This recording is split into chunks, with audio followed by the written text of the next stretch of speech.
Un kā klients palūdza safrēzēt paneļus.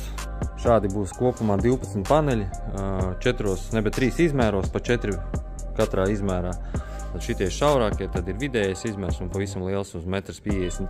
Frēzēju ar dimanta frēzēm, lai nav jāmaina bieži, jo MDFs un skaidru plats ļoti nobeidz. Tās frēzes arī dārgās esam pirkuši un visi bezjēgā. Man izdevīgāk ir vienkārši paņemt vienu dimanta frēzi uz četrnieci un izfrēzēt. Un tas frēzējums ir tik glūts, ka principā tur slīpēt pēc tam nekas nav nepieciešams.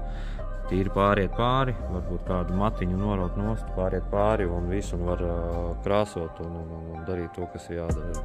Tā kā, ja kādam nepieciešams frēzēšanas pakalpojumu, droši varat vērsties. Uztaisīsim rasējumus, aizbraucam pēc materiāla, atvedam, safrēzējam un aizvedīsim pie klienta uz norādītu adresi.